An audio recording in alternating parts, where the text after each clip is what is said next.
menikah dengan kepala sukunya untuk bisa melakukan si penelitiannya tadi gitu.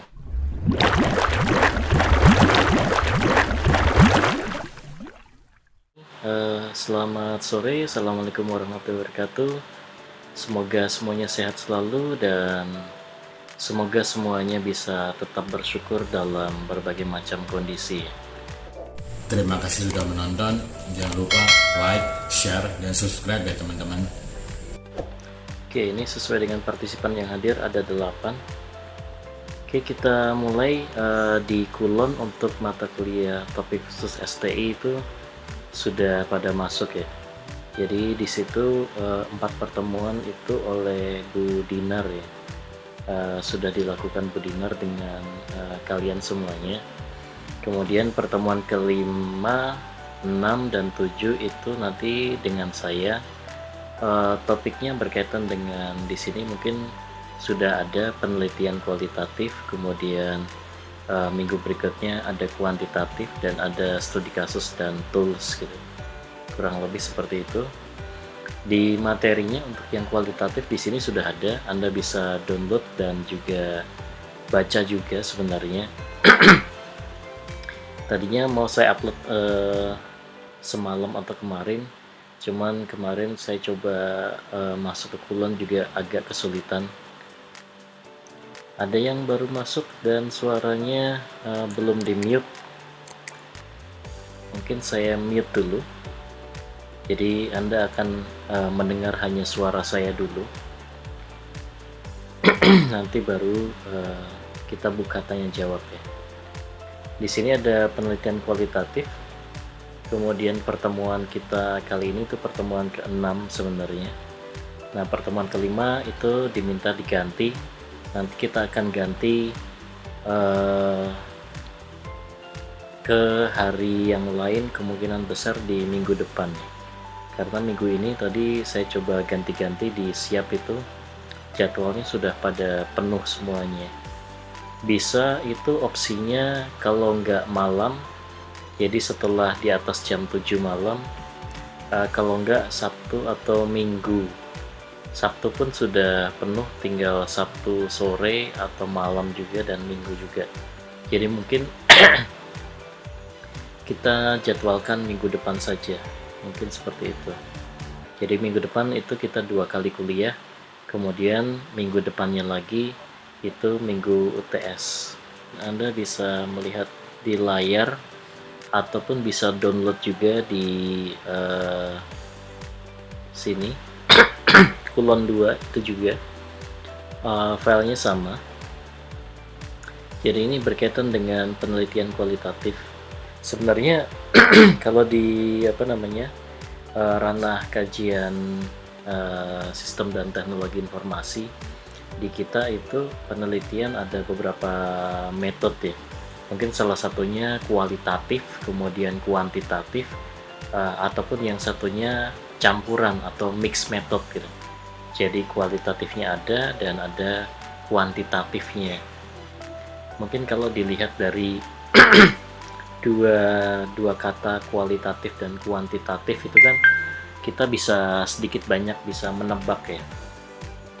Dalam artian kalau kita bicara kualitatif itu kita bicara terkait dengan sesuatu hal yang sifatnya mungkin maknawi, pemaknaan, pengertian gitu. Kualitas beda dengan kuantitatif yang sesuatunya itu harus bisa diukur gitu secara kuantitas gitu. Jadi ada ukuran-ukuran yang jelas gitu. Di slide yang kedua di situ apa yang dimaksud dengan penelitian kualitatif, kemudian ada juga penelitian empiris, kemudian apa yang dimaksud dengan studi kasus gitu. Kalau hal yang biasanya terjadi itu penelitian kualitatif dan kuantitatif itu yang salah kaprah mungkin pemahaman umumnya itu bukan berdasarkan ada atau tidaknya alat statistik atau ekonometri. Jadi kalau di kuantitatif itu kan statistiknya itu kuat gitu. Apakah di kualitatif itu tidak ada statistiknya? Ada. Jadi di sini bukan berdasarkan ada atau tidaknya alat bantu statistiknya. Seharusnya tidak ke situ. Berbagai macam definisi yang disampaikan oleh beberapa ahli terkait dengan penelitian kualitatif di situ. Misalnya yang disampaikan oleh Nelson et al. Tahun 92 itu di paragraf keempatnya, di page 4-nya, beberapa hal yang saya highlight di situ. Kalau kita bicara penelitian kualitatif itu interdisipliner gitu, jadi multidisiplin, transdisiplin, kadang-kadang antar field itu saling beradu argumen dan sebagainya. Cross humanities dan social dan physical science. Hal yang saya highlight lagi itu adalah multi paradigm. Jadi paradigmanya itu luas, banyak. Kemudian di sini interpretatif, understanding of human experience. Jadi interpretasi. Jadi hal-hal yang mungkin di teori itu sulit untuk kita temukan, tapi kenyataan di lapangan itu ada gitu. Pada saat yang sama itu di sini terkait dengan political atau shape oleh multiple ethic itu dan political position. Jadi kalau di berbagai macam wilayah itu mungkin tadi ya conterdisciplinary gitu. Jadi antardisipliner itu kadang-kadang bisa salah, bukan salah maksudnya, tapi antardisipliner itu memandangnya sebagai sesuatu hal yang bisa jadi berbeda karena sudut pandang melihat satu masalahnya itu dari sudut pandang yang berbeda juga. Kemudian di situ ada definisi kualitatif research yang lain, itu melibatkan tentang bagaimana cara berpikir orang, bagaimana mereka merasakannya. Kemudian mungkin kalau di sini yang saya highlight itu adalah terkait dengan subjektivitas. Jadi penelitian kualitatif itu tidak bisa lepas dari subjektivitas dari si peneliti itu sendiri. Jadi kalau dikatakan penelitian itu seharusnya objektif gitu. Objektif itu mungkin tidak memihak, tidak melibatkan perasaan dan sebagainya. Kalau di kualitatif itu kita benar-benar memang subjektivitas dari peneliti itu menjadi sesuatu hal yang poin plus di situ malahan. Melibatkan feeling, impresi itu lebih kuat daripada angka dan angka. Jadi kalau di kuantitatif itu kan kita bicara angka dan angka ya. Sesuatu yang kualitatif itu diangkakan jadi kualitas gitu. Kuantitas malah.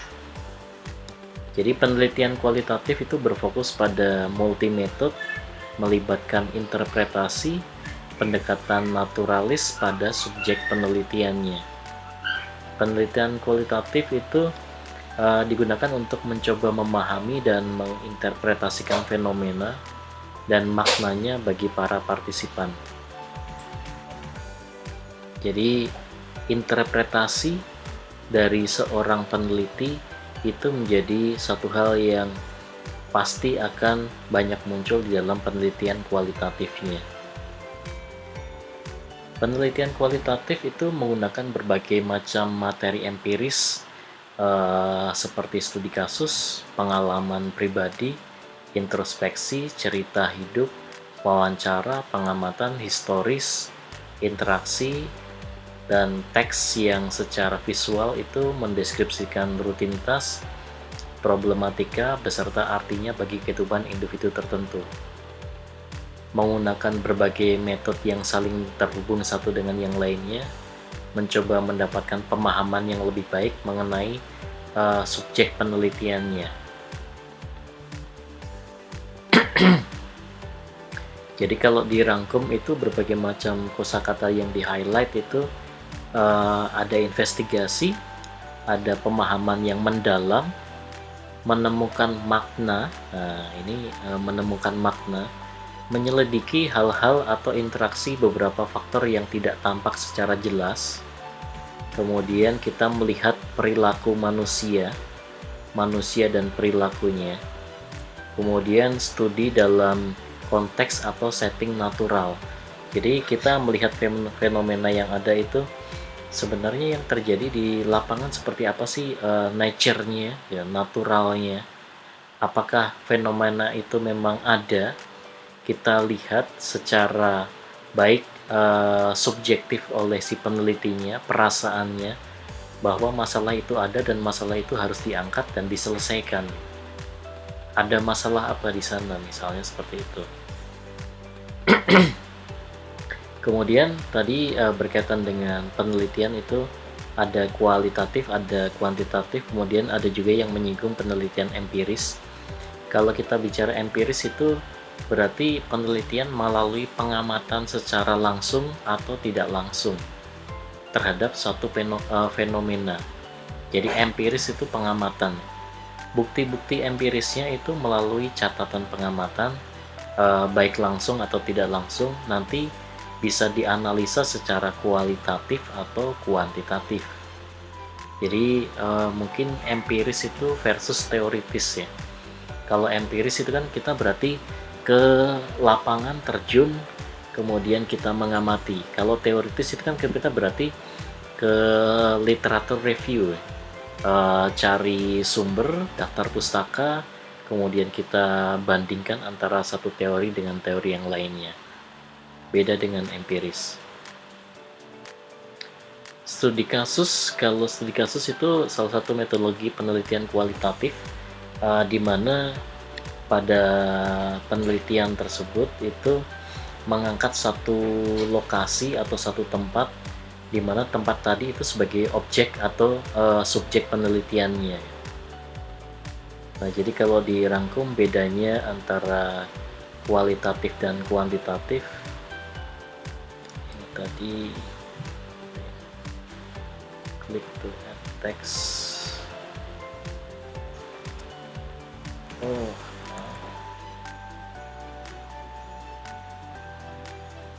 Perbedaannya di sini. Yang ini. Perbedaan antara kuantitatif dan kualitatif di sini. Fakta itu adalah realitas yang objektif ya, kalau di kuantitatif ya. Kiri kuantitatif, kanan kualitatif. Fakta itu realitas yang objektif, kalau kualitatif itu realitas itu merupakan bentukan komunitas sosial. Di kuantitatif itu variabel yang dapat diidentifikasi dan diukur. Kalau di kualitatif itu variabel sulit diukur, kompleks dan saling terkait satu dengan yang lainnya. Di kuantitatif itu terlepas dari objek pengamatan, kalau di kualitatif termasuk dalam objek yang diamatinya. Tujuannya beda antara kuantitatif dan kualitatif. Tujuannya kalau di kuantitatif generalisasi hasil, jadi menyimpulkan sesuatu, membuatnya menjadi sebuah hal yang umum atau general. Kalau di kualitatif itu kita menjelaskan suatu konteks atau satu fenomena. Kalau di kuantitatif sifatnya prediktif, kalau di kualitatif itu interpretatif, kita menginterpretasikan.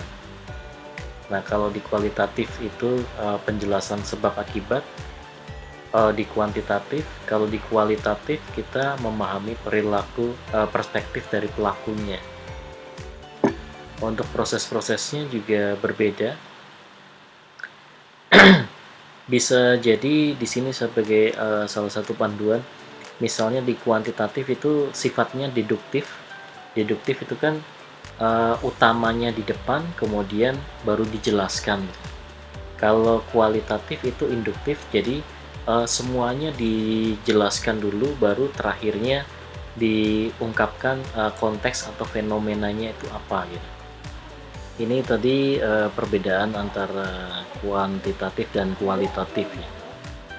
Termasuk di sini peran penelitinya jadi beda.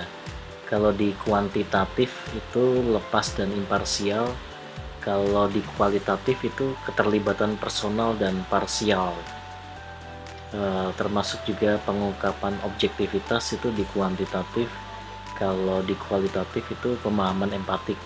Jadi kalau di kualitatif mau tidak mau kadang-kadang subjektivitas dari peneliti itu memang menjadi satu hal yang tidak bisa lepas gitu. Atau memang itu yang diunggulkan di sana. Penelitian kualitatif itu experience berdasarkan pengalamannya, pemahamannya, understandingnya, behavior, perilaku yang diamatinya, baik itu politik itu juga kadang-kadang mempengaruhi isu-isu yang sensitif atau high risk, itu bisa jadi bahan di penelitian kualitatif. Sesuatu hal yang anti mainstream, non mainstream, ataupun perilaku yang tidak generik, tidak umum, itu bisa menjadi kajian penelitian kualitatif sosial ataupun cultural. Mungkin saya akan mute suaranya lagi, jadi Anda hanya akan mendengar suara saya dulu. Mute all. Oke.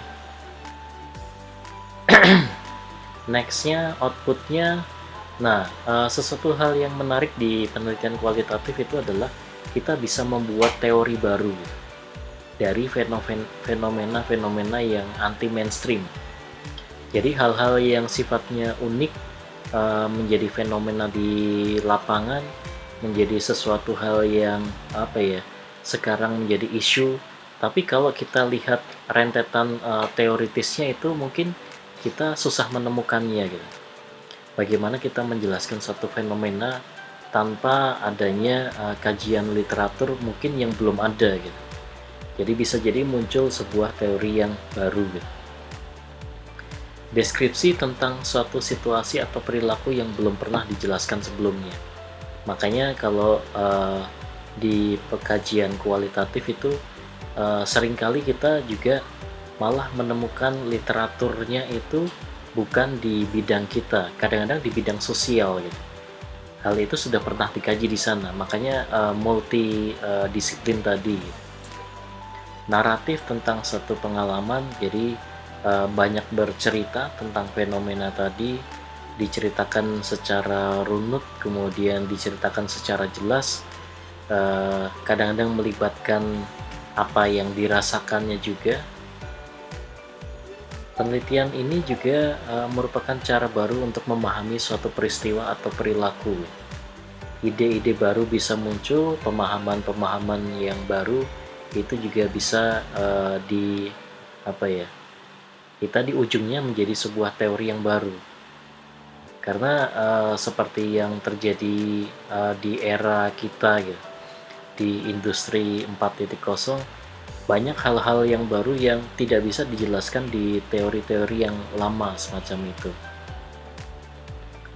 Landasan filosofisnya, paradigma penelitian, filosofi di penelitian kualitatif itu dominan konstruktif atau interpretatif gitu.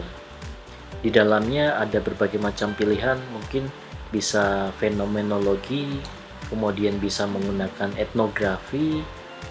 Etnografi itu juga pernah dijelaskan juga kalau nggak salah di mata kuliah RPL juga ya, pada saat mencari requirement gitu. Etnografi itu penting gitu. Kemudian bisa menggunakan grounded theory untuk membangun teori yang baru. Kemudian ada aliran feminisme, kemudian critical social theory. Hal-hal itu masuk di kajian kualitatif. Kalau kuantitatif kebanyakan itu filosofinya dominan positivisme. Nah, di bawahnya ini paradigma positivisme yang dianut di kuantitatif itu menekankan superioritas logika manusia dan adanya satu kebenaran yang objektif yang dapat ditemukan oleh ilmu pengetahuan. Makanya kalau di kuantitatif itu kan literatur reviewnya itu kuat dulu, kemudian tadi teori apa yang akan mau diuji gitu. Mendorong objektivitas karena semuanya itu harus diukur, kemudian keunggulan teknologi dan menganggap dunia ini tuh rasional, teratur dengan masa lalu, saat ini, dan masa depan yang terdefinisi dengan jelas. Jadi kalau di kajian positivisme ini semua yang dari masa lalu, kemudian masa sekarang, masa yang akan datang itu bisa diprediksi dari literatur review yang sudah ada sebelumnya. Jadi objektivitas itu menjadi penting di sana karena kita tidak boleh main dengan perasaan kita ataupun interpretasi kita. Positivisme menganggap pengetahuan itu suatu hal yang otentik, pengetahuan yang telah melalui pengujian dengan metodologi ilmiah itu menjadi satu hal yang penting karena sudah teruji. Akarnya dapat ditelusuri pada masa Enlightenment dengan munculnya metode ilmiah sebagai tradisi penelitian. Itu akar dari positivisme. Untuk bidang bisnis dan sistem informasi di Indonesia, paham ini itu banyak dianut. Metode ilmiah bahkan sudah mulai diperkenalkan sejak SMP. Kemudian berbagai macam metodologi penelitian kuantitatif itu menampakkan metode ilmiah yang kuat dalam proses penelitian, dimulai dari perumusan masalah, hipotesis, pengumpulan data, pengujian hipotesis sampai kesimpulan. Jadi sesuatu yang terstruktur semacam ini yang dianut oleh berbagai macam kajian metodologi ilmiah semacam itu aliran positivisme. Yang non-positivisme paradigm itu biasanya mereka mempertanyakan asumsi paradigma positivisme, berargumen bahwa masyarakat itu terlalu mengunggulkan ilmu dan teknologi yang ada saat ini, berargumen bahwa pandangan dunia sebagai tempat yang teratur dan rasional mengabaikan kompleksitas hidup secara sosial dan kultural. Di sini menekankan pentingnya simbol dan pengalaman yang subjektif. Ini kebalikan dari positivisme tadi. Interpretivisme pada dasarnya menganggap bahwa semua pengetahuan itu masalah interpretasinya. Orang yang berbeda akan bisa menginterpretasikan sesuatu secara beda pula, karena setiap orang kadang-kadang punya sudut pandang yang beda-beda.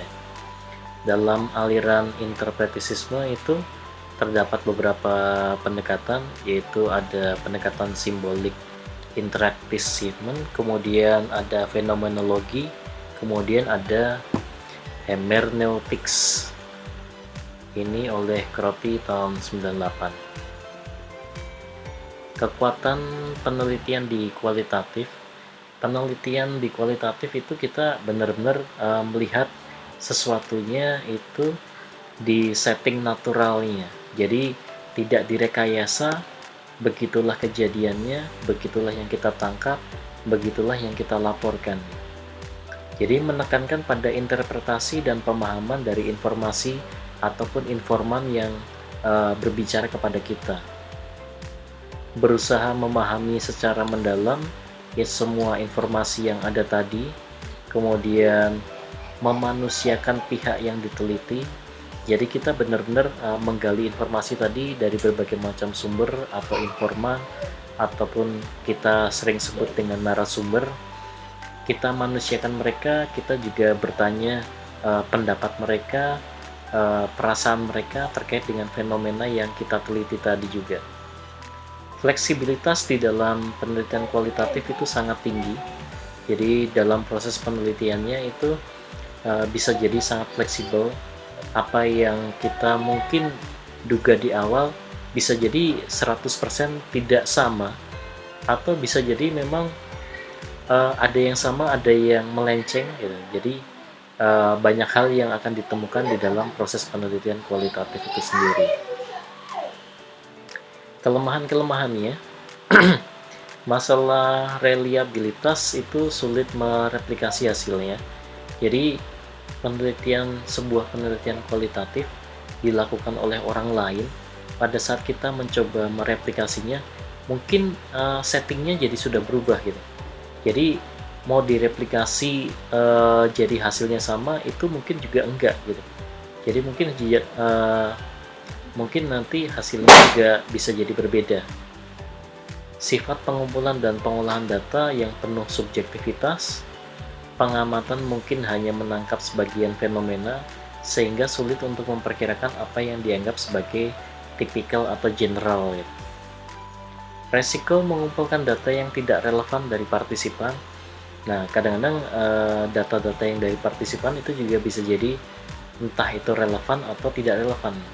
Karena kadang-kadang kalau pada saat kita menggali dalam kepada partisipan, kadang dia ngomongnya kemana-kemana gitu.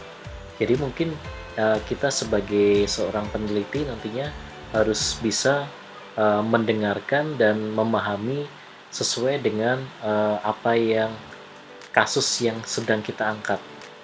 Tapi kadang-kadang berbagai macam hal yang kadang-kadang kita rasa itu pertamanya tidak nyambung, nanti ternyata di lain ketika itu bisa jadi nyambung gitu. Objektivitas versus kedekatan. Nah, kadang-kadang kan kita mencari partisipan itu yang seobjektif mungkin tidak kenal dengan kita, jadi dia ngomongnya juga tidak basa-basi. Terutama kalau partisipan di Indonesia tuh kadang-kadang suka basa-basi gitu. Kemudian kalau kenal dengan kita itu kalau ngomong apa adanya, sungkan gitu. Jadi budaya sungkan itu juga berpengaruh juga di sini. Kemudian masalah etika karena memasuki wilayah pribadi partisipan. Jadi masalah etik di sini kita juga mesti hati-hati. Kadang-kadang ada hal-hal pribadi yang diungkapkan oleh partisipan bisa kita ambil, atau bisa juga partisipan meminta itu untuk tidak dibahas, misalnya semacam itu. Membutuhkan waktu yang lebih lama daripada penelitian kuantitatif, iya, karena pada saat kita melakukan penelitian itu yang kita kaji itu banyak sekali gitu. Satu partisipan saja mungkin bisa nggak selesai-selesai, dalam artian kita menginterpretasikan, kita melakukan konfirmasi, kita melakukan tanya yang lebih mendalam lagi, kita konfirmasi lagi, dan sebagainya. Jadi pada saat konfirmasi tadi itu kita memastikan apa yang kita pahami dan apa yang dimaksud oleh partisipan itu sama harusnya. Kalau di kuantitatif itu kan kita temukan modelnya dari berbagai macam literatur, kemudian kita uji modelnya, kita buat kuesioner, kemudian kita sebar kuesionernya kembali, kita hitung, kemudian analisa hasil, kesimpulan, selesai. Kalau di kuantitatif semacam itu. Tapi kalau di kualitatif bisa jadi partisipannya itu tadi membicarakan sesuatu hal gitu. Oh, ternyata dari partisipan itu muncul partisipan yang lainnya yang nyambung gitu. Jadinya nanti kita harus nanya ke partisipan berikutnya, bisa jadi berantai gitu. Entah selesainya kapan itu. Bisa jadi nanti perlu satu hal yang cut di mana batasan masalahnya. Validitas dan reliabilitas. Kalau di kuantitatif, validitas itu merujuk pada tingkat kemampuan suatu penelitian mendukung kesimpulannya yang dikemukakan. Kalau reliabilitas itu merujuk pada konsistensi instrumen dalam dilakukan pengukurannya. Itu di penelitian kuantitatif. Mencapai validitas dan reliabilitas seperti halnya penelitian kuantitatif itu sangat sulit di dalam kualitatif, karena bukan objektivitas yang menjadi tujuannya. Dalam penelitian kualitatif, reliabilitas itu merujuk pada kualitas penelitian itu sendiri. Nah, triangulasinya itu yang berpengaruh di sini mulai dari datanya, penelitinya, teorinya, dan metodologinya. Atau bisa jadi direview oleh peneliti yang lain atau koleganya. Di sini mendokumentasikan refleksi pribadi selama penelitian. Kadang-kadang pada saat kita melakukan penelitian kualitatif di sini, itu berbagai macam hal pribadi juga perlu kita tulis. Misalnya pada saat menginterpretasikan dari informasi dari partisipan, kita juga menuliskan, oh ternyata kita punya perasaan yang berbeda dengan partisipan, atau kita juga bisa jadi, oh ini partisipan itu sepertinya bicaranya ada sesuatu yang ditahan gitu, atau partisipan ini kayaknya nggak jujur sama kita gitu. Kadang hal-hal yang sifatnya pribadi oleh diri kita itu kadang-kadang kita perlu kita tulis gitu. Jadi pada saat kita nanti menulis laporannya itu, ini informasi ini bisa jadi valid atau bisa jadi meragukan atau tidak valid gitu. Harus kita cross check lagi dan kita cari informasi lain di partisipan yang lainnya. Samplingnya, generalisasi hasil penelitian pragmatis karena terbatas sumber dayanya terbatas, waktunya terbatas, dan lain sebagainya. Terutama kalau S1 itu agak sulit untuk melakukan penelitian kualitatif ya, karena waktu itu juga jadi kejar-kejaran juga. Kerusakan pada unit penelitian, misalnya alat yang dipakai itu rusak, atau mobil dipakai misalnya untuk uji keamanan itu juga rusak, misalnya semacam itu. Jadi alat-alat yang digunakan dalam penelitian rusak, itu bisa jadi menjadi hambatan terjadinya penelitian itu juga gitu. Isu-isu penting, pemilihan sampel yang mewakili populasi itu kalau di kuantitatif itu penting gitu. Di dalam penelitian kuantitatif, karakteristik sampel, jumlah sampel itu lebih penting dari proporsi sampel terhadap populasinya. Kalau di kualitatif, penekanan bukan keterwakilan atau samplingnya. Secara statistik mungkin nggak masuk gitu, tapi keberagaman data yang mewakili populasinya. Jadi yang dilihat adalah data, fakta, di lapangan fenomenanya seperti apa. Apakah ditemukan di samplingnya, atau mungkin hanya satu atau dua tidak mewakili sampelnya. Nah itu yang menarik, karena berbagai macam hal kadang-kadang fenomena itu tidak bisa kita dapatkan melalui sampling, tapi data yang sifatnya aneh atau anti mainstream tadi itu memang ada di lapangan. Kuantitatif menggunakan probability sampling, kalau di kualitatif itu menggunakan purposive sampling. Bisa pakai theoretical sampling atau convenience sampling ataupun snowball sampling. Nanti di bawahnya akan ada penjelasannya. Untuk yang convenience sampling itu seperti ini. Jadi convenience sampling itu menggunakan sampel yang mudah yang tersedia, misalnya kenalan kita, kolega, keluarga, teman mahasiswa, dan lain-lain.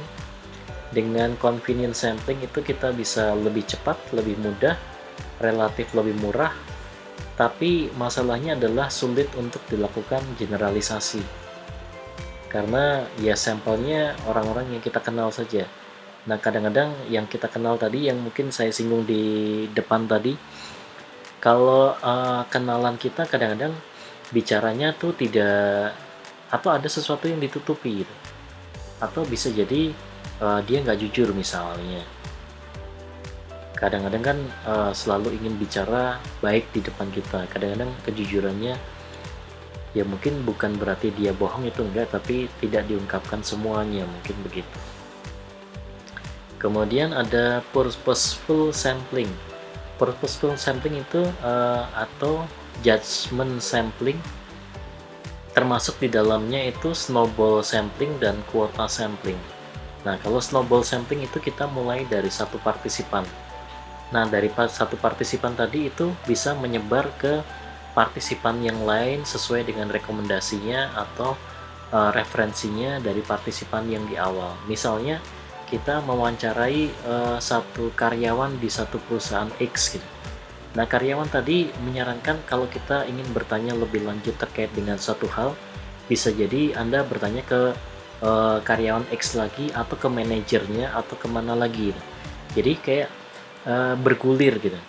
Nanti ketemu dengan manajernya, oh sebaiknya Anda juga bicara dengan manajer yang ini lagi gitu. Jadi dia akan bergulir terus. Hal ini baik untuk satu hal yang sensitif, jadi kita bisa sampai menemukan akar permasalahannya atau itu ada di mana gitu. Jadi fenomenanya itu sebenarnya apa yang terjadi. Kemudian kuota sampling, stratified sampling dan menentukan kuota. Jadi ada kuotanya, menemukan partisipan sampai kuota yang kita batasi tadi itu terpenuhi. Kuota itu bisa proporsional ataupun tidak proporsional. Hal ini mungkin perlu karena terkait dengan waktu juga. Kadang-kadang kita harus menetapkan kuotanya juga. Kemudian ukuran sampel untuk riset kualitatif. Kembali lagi, kalau terkait dengan sampel itu, kecukupan sampel tidak menekankan pada jumlahnya, enggak. Lebih pada ketersediaan informasi yang dibutuhkan untuk menjawab berbagai macam masalah penelitian yang ada. Tanda sampel sudah memadai adalah adanya redundansi informasi. Jadi, misalnya kalau kita bertanya kepada partisipan, kemudian bergulir ke partisipan lain, bergulir lagi, ternyata informasi yang disampaikan itu kurang lebih sama gitu. Atau tidak ada informasi baru, berarti kita bisa berhenti. Jadi, pada saat kita sudah berhenti tadi, berarti informasinya itu sudah kita anggap memadai. Kemudian pengumpulan datanya, di situ bisa dilakukan dengan interview, bisa individual atau pakai FGD. FGD itu focus group discussion. Kemudian bisa juga dengan field study atau observasi, atau dokumen-dokumen yang ada juga perlu kita lihat juga. In deep review sifatnya individual, persepsi bukan fakta. Jadi seringkali persepsi dari partisipan itu juga kita tangkap juga. Dan pada saat misalnya in deep review, kita juga bisa memperhatikan juga sisi-sisi psikologi dari partisipan. Jadi misalnya pada saat si partisipan itu membicarakan sesuatu, itu kita bisa lihat raut mukanya, kita bisa juga lihat bola matanya, kadang-kadang semacam itu. Kadang-kadang kalau orang bicara kalau dari keilmuan psikologi kalau nggak salah, kalau orang bicara itu bola matanya ke kiri atau ke kanan itu ada artinya. Nah, kadang-kadang ada juga yang gestur badannya itu berubah seperti apa pada saat dia membicarakan sesuatu hal yang itu bisa plus atau itu bisa minus juga. Itu juga menjadi kajian dalam atau catatan di dalam penelitiannya. Jadi pada saat interpretasi nanti kita lihat, oh ternyata informasi ini disampaikan dengan gestur yang semacam ini bisa jadi benar atau ini bisa jadi juga ragu-ragu gitu, kurang lebih begitu. Kemudian tidak terstruktur, semi terstruktur, dan interaktif. Bisa jadi open-ended interview, kita menggunakan standar open-ended interview, atau general interview dengan guidance. Kalau open-ended itu interviewnya mengalir terbuka, mungkin guidance-nya kurang ada. Kemudian ada informal conversation interview. Kalau informal conversation interview mungkin interview yang tidak formal, kita kayak semacam ngobrol gitu. Tapi semuanya kita rekam dan semuanya kita nanti interpretasikan. Jadi ada baiknya, ada bagusnya juga pada saat interview itu kita juga sambil mencatat apa yang terjadi, atau bisa jadi kalau sekarang itu interview menggunakan kamera misalnya. Jadi pada saat kita interview itu kita bisa tetap memperhatikan gestur tubuhnya, raut mukanya, begitu juga suaranya. Jadi datanya akan lebih lengkap pada saat nanti interpretasi. Tentunya mungkin hal ini bisa jadi agak berbeda ya, dalam artian kadang-kadang kalau interview kepada partisipan itu ada yang suka diinterview dengan direkam video misalnya semacam itu, tapi ada juga partisipan yang mungkin dia malu-malu atau mungkin dia tidak ingin direkam video semacam itu, tapi juga mungkin boleh juga direkam suaranya saja, mungkin dengan handphone kita atau tape recorder dan sebagainya. Jadi kadang-kadang pada saat interview nanti kita perlu pikirkan cara mendapatkan data kita, apakah hanya kita menulis saja jawaban dari si partisipannya, atau kita bisa merekam, atau yang lebih bagus lagi kita bisa merekam audio videonya juga gitu. Jadi nanti bisa lebih bagus lagi interpretasinya. Cuman tidak semua partisipan itu suka untuk diinterview dengan cara-cara yang tadi gitu. Jadi perlu difikirkan juga. Kemudian yang lain selain interview, kita bisa bikin FGD, Focus Group Discussion. Jadi interaksi sosial untuk menggali informasi mengenai suatu topik, sebuah grup sebagai unit penelitian. Kemudian peneliti itu berperan, dia memoderasi sebagai moderator diskusi. Peneliti memberikan topik dan kemudian peserta diskusi terkait dengan topik tadi. Peneliti merekam dan mencatat hasil diskusinya. Nanti hasil dari FGD juga sebagai bahan interpretasinya tadi. Analisa data, pendekatan terstruktur dalam analisa data itu tentunya kita mereduksi data-data yang sifatnya tidak valid atau menurut kita ragu-ragu gitu. Tadi kan kita bisa pilah-pilah. Kemudian bagaimana data itu bisa disajikan, di display untuk untuk bisa dilihat lebih mudah interpretasinya. Kemudian kita bisa menggambar hasilnya menggunakan pendekatan yang kreatif, penting, kemudian dipengaruhi oleh orientasi dan latar belakang penelitinya. Hasil analisa pada data yang sama oleh dua peneliti bisa jadi beda, karena bisa jadi sudut pandangnya, bisa jadi perasaannya, bisa jadi subjektivitasnya membuat itu jadi beda dengan data yang sama. Nah, di dalam penelitian kualitatif itu sendiri juga ada yang namanya coding. Mungkin kalau coding di sini itu tidak diartikan coding secara menggunakan bahasa pemrograman tertentu, itu enggak gitu ya. Tapi coding di sini adalah labeling gitu. Jadi di sini membuat kode-kode yang merupakan abstraksi dari data yang ada. Kita lihat semua data yang ada, kemudian kita bikin kodenya. Kode itu berupa kata, frase, kalimat, paragraf yang digunakan peneliti untuk mendeskripsikan atau mengidentifikasi kelompok data. Jadi kita datanya itu dilabeli. Label itu adalah kodenya gitu. Jadi di sini data-data yang bicara tentang X, data-data yang bicara tentang Y, kemudian di sini mungkin juga ada XY misalnya dan sebagainya. Kode di sini merupakan simbol yang mewakili data dari data yang sesungguhnya. Jadi nanti dari kode-kode yang ada itu setelah kita dapatkan semuanya dari kode-kode itu bisa menjadi sebuah interpretasinya apa. Nanti dari setiap kode itu ada datanya. Jadi kalau misalnya suatu kode itu dipertanyakan, itu dapatnya dari mana, si datanya tadi adalah pendukungnya. Tahapan codingnya itu pertama bisa open coding. Open coding itu peneliti memberi label sekumpulan teks dari data, kita labelin semuanya. Kemudian axial coding, menata kode-kode hasil open coding tadi itu ke dalam tema atau kategori. Mungkin setelah semuanya kita labeli, oh ternyata pelabelan kita itu bisa di grouping gitu, bisa dikategorikan, oh ini kategori yang ini kategori yang itu dan sebagainya. Jadi itu axial coding.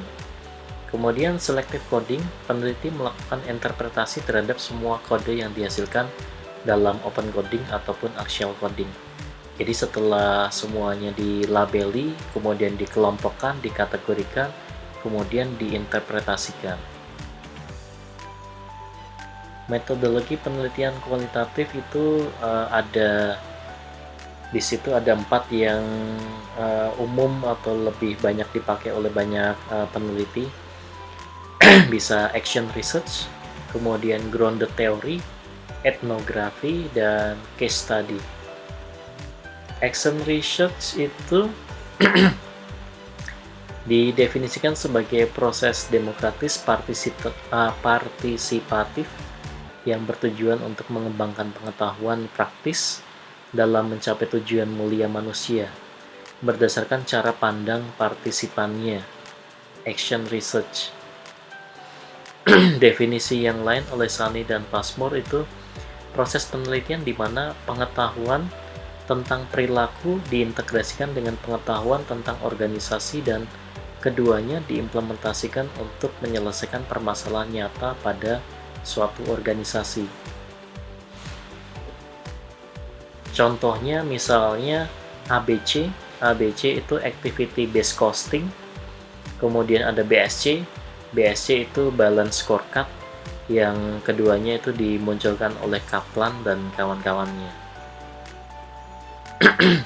Activity Based Costing dan Balance Scorecard oleh Kaplan tahun 98 di sini mengemukakan 4 langkah siklus action research, yaitu mengamati dan mendokumentasikan praktek inovasinya, kemudian mengajarkan inovasi tersebut, kemudian menuliskan jurnal dan buku tentang inovasi tersebut, menerapkan konsep inovatif dalam organisasi yang baru.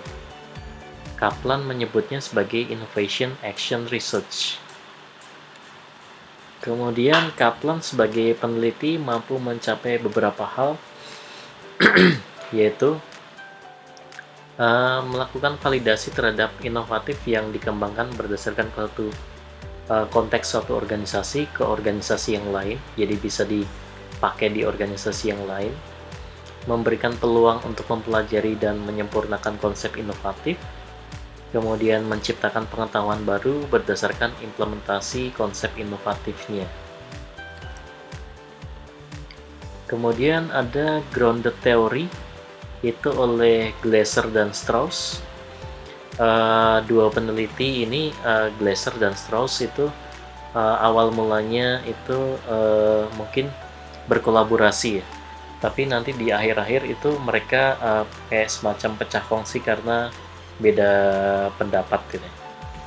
Grounded theory itu metodologi penelitian kualitatif yang berusaha membangun teori berdasarkan data yang dikumpulkan kemudian dianalisa.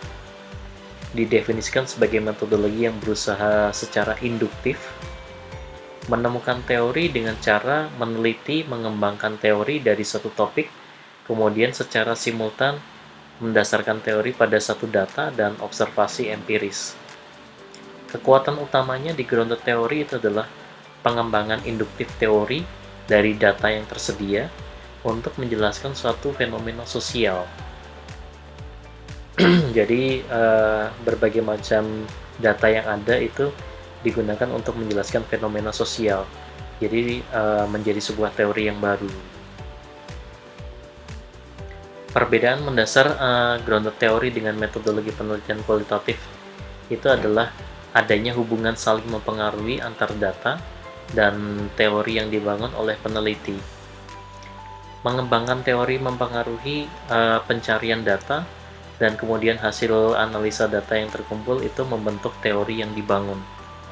Proses tersebut itu berlangsung terus-menerus sampai peneliti mencapai yang namanya kejenuhan teoritis, di mana data baru dan hasilnya itu tidak bisa memberikan kontribusi yang signifikan terhadap teori yang dibangun. Jadi yang tadi mungkin saya singgung, kapan berhentinya pada saat kita mencari datanya, itu pada saat kita mendapatkan data yang baru itu, ternyata data yang baru itu tidak menambahi atau tidak signifikan terkait dengan teori yang sedang dibangun gitu.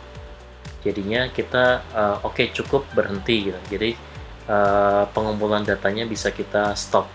Jadi di situ terjadi kejenuhan teoritis atau theoretical saturation. Kemudian proses analisa data di dalam grounded theory itu pengumpulan data, kemudian dilakukan open coding, kemudian melakukan constant comparison, yaitu peneliti selalu memperbandingkan data yang diperoleh untuk mencari pola kesamaan ataupun perbedaannya. Kode-kode yang tadi sudah di open coding itu diabstraksi menjadi kategori, jadi axial coding tadi, kemudian dilakukan dengan selective codingnya lagi. Kemudian tadi ground theory yang berikutnya adalah etnografi. Etnografi ini satu metodologi penelitian yang sifatnya mendalam dibandingkan dengan yang lainnya. Disebut mendalam itu karena peneliti bisa jadi menghabiskan waktu yang sangat lama untuk mengamati partisipan dalam perilaku, perbuatan, ataupun perkataan mereka. Etnografi memungkinkan peneliti mengamati bahkan terlibat secara dekat dalam fenomena yang diamatinya. Peneliti dapat memperoleh pemahaman konteks di mana partisipan itu semuanya beraktivitas dan terlibat di dalamnya. Jadi si peneliti itu terjun langsung, kemudian mengalaminya, mengamatinya, ataupun merasakannya. Menurut Spratly 80 di situ memberikan penilaian atas etnografi sebagai cara untuk mengungkapkan apa yang dipikirkan para partisipan dan menunjukkan makna budaya yang dianut oleh para partisipannya. Etnografi didefinisikan sebagai metodologi penelitian yang menggunakan pengamatan dan partisipasi peneliti dalam satu kelompok tertentu. Partisipasi dan pengamatan yang digunakan untuk mengetahui bagaimana suatu kelompok itu bekerja, beraktivitas, apa artinya menjadi anggota satu kelompok, kemudian bagaimana perubahan mempengaruhi kelompok tersebut gitu. Jadi dia akan terlibat di dalamnya. Pada awalnya itu etnografi dipakai di antropologi dan berbagai macam cabang sosiologi. Saat ini etnografi banyak digunakan dalam bidang bisnis, terutama berkaitan dengan organization culture gitu, atau budaya organisasi. Etnografi digunakan terutama dalam penelitian aspek budaya, misalnya kalau di SI itu budaya organisasi. Budaya dalam satu organisasi tidak hanya tampak jelas dalam aspek yang bisa kita lihat dengan mata, seperti perilaku, aturan, tata cara, dan tulisan, tapi bukan hanya itu saja. Ada nilai-nilai dalam budaya organisasi yang tidak bisa kita lihat, sulit untuk diteliti. Jadi si peneliti itu nanti akan menggali aspek budaya yang tidak kasat mata tadi. Jika kalau hanya dalam waktu singkat itu sulit untuk diamati. Jadi dia harus masuk di dalamnya. Kalau sebagai orang luar itu nanti akan kesulitan untuk bisa menginterpretasikannya. Mengungkapkan hal yang tidak kasat mata dalam satu budaya, satu organisasi, menurut peneliti, menuntut peneliti untuk merasakan sendiri, hidup sebagai anggota dalam komunitas organisasinya tadi. Wawancara, survei, FGD itu nggak bisa gitu untuk menangkap aspek-aspek yang tidak kasat mata tadi. Di sini juga dicontohkan, jadi etnografi yang paling atau cukup terkenal dalam sejarah Indonesia itu peran yang namanya Christian Snokhorje. Jadi itu orang Belanda. Jadi pada saat dulu itu rakyat Aceh itu masih berontak gitu. Untuk meredam perlawanan rakyat Aceh, si Christian Snok itu tadi menyamar sebagai Haji Abdul Ghoffar. Jadi dia terjun ke lapangan, terjun ke dalam masyarakatnya, melihat ternyata di masyarakatnya itu seperti apa sih di kehidupan sosial rakyat Acehnya waktu itu di akhir abad 19 ya. Kemudian setelah dia tahu, dia mengalami, dia merasakan, kemudian dia menginterpretasikan, dia kemudian memberikan panduan yang berharga untuk pemerintah Belanda waktu itu, bagaimana cara meredam perlawanan rakyat Aceh lewat budayanya, dengan memahami budayanya. Jadi dengan terjun dia bisa benar-benar ini plus minusnya di dalam lapangan seperti apa sih gitu. Jadi dia akan tahu untuk tujuan yang begini, solusinya adalah begini gitu. Jadi pemerintah Belanda waktu itu kemudian mengubah taktiknya dan berhasil atas dasar masukan dari si Christian Snok-Hurje tadi.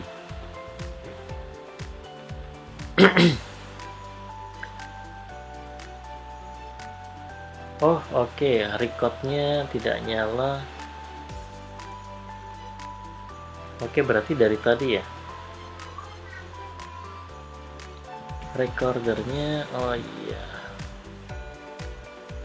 oke, saya record lagi. Mungkin tadi ada yang belum kerekam, tapi semoga tidak hilang. Nanti saya cek hasil rekamannya ya. Oke, terima kasih sudah diingatkan Mbak Almas.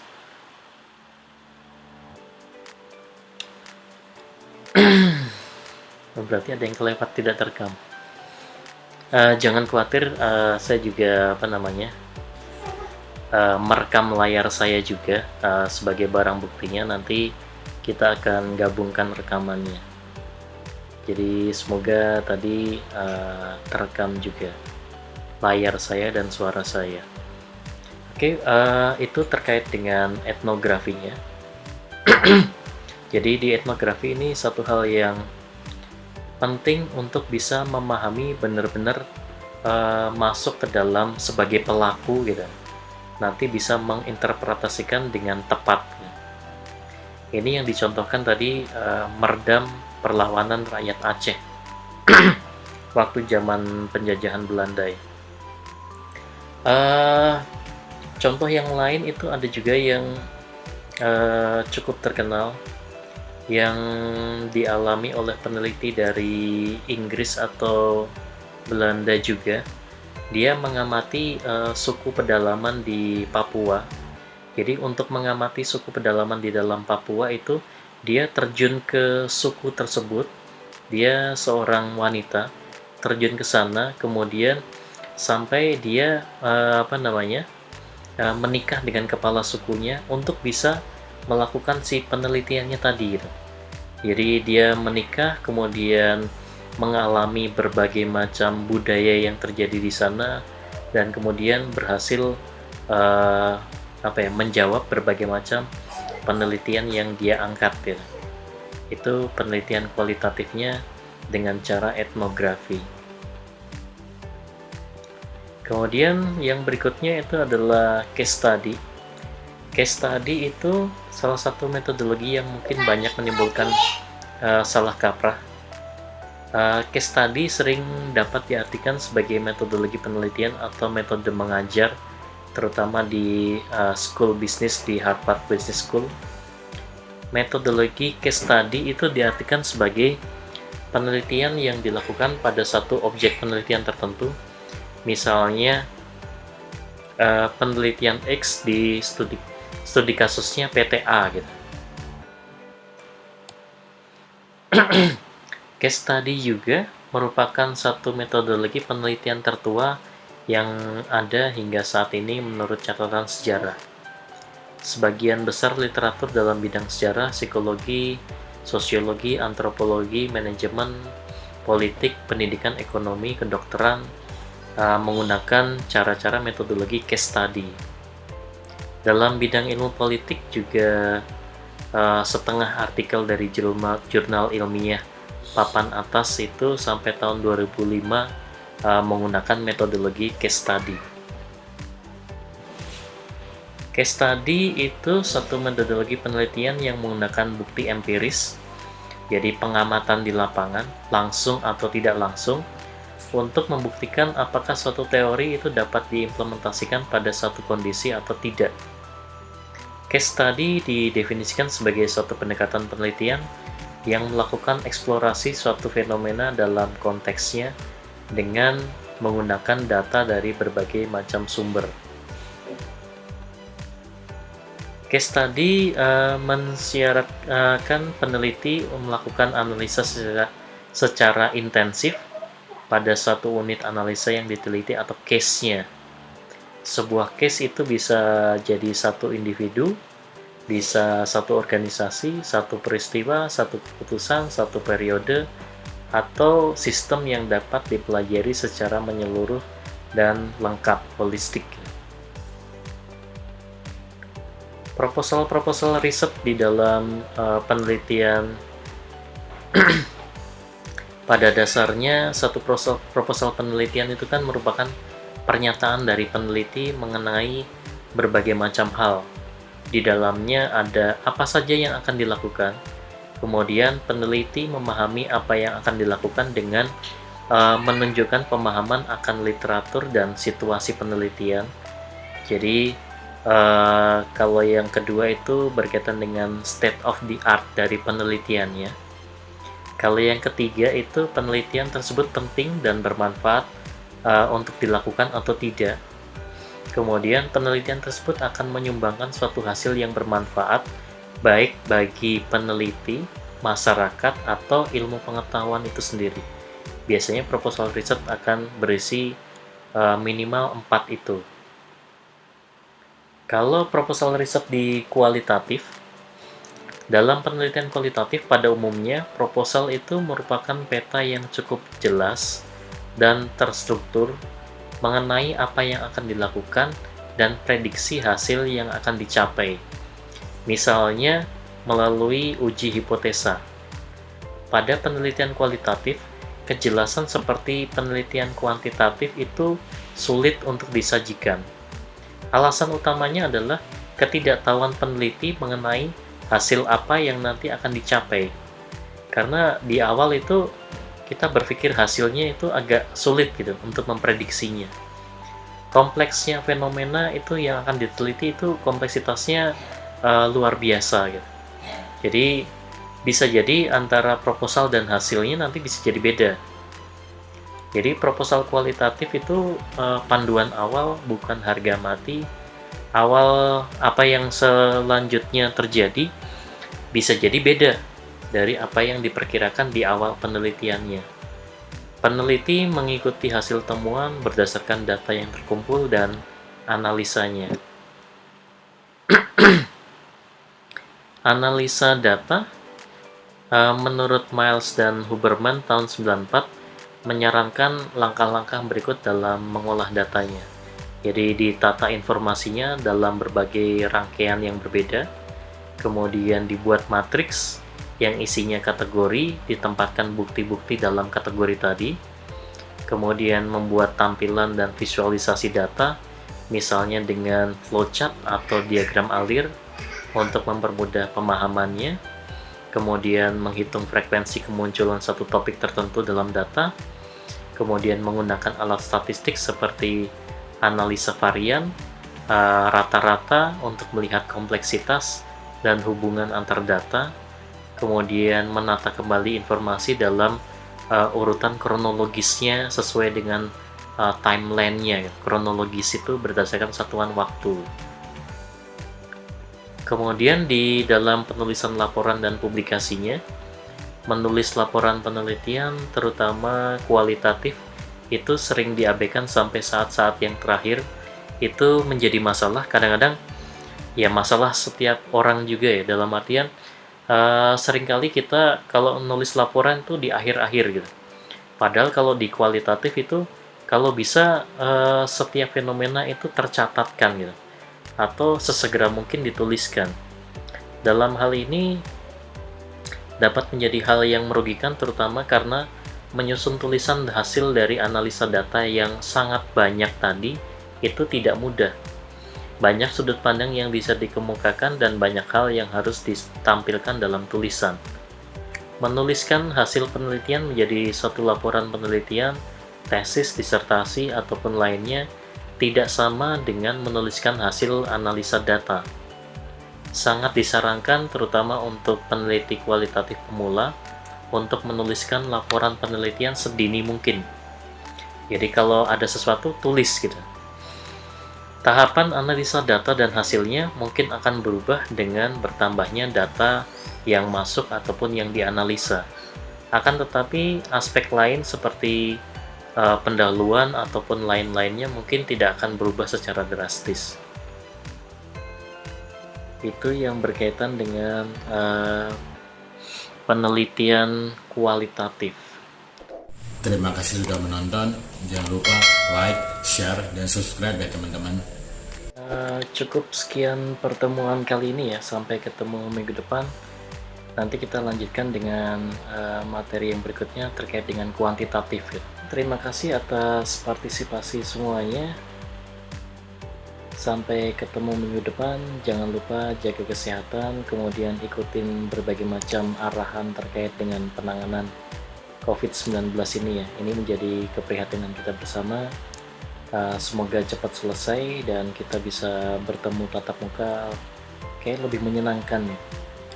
Jaga kesehatan semuanya. Terima kasih atas perhatiannya. Semoga bermanfaat. Sekian, wassalamualaikum warahmatullahi wabarakatuh.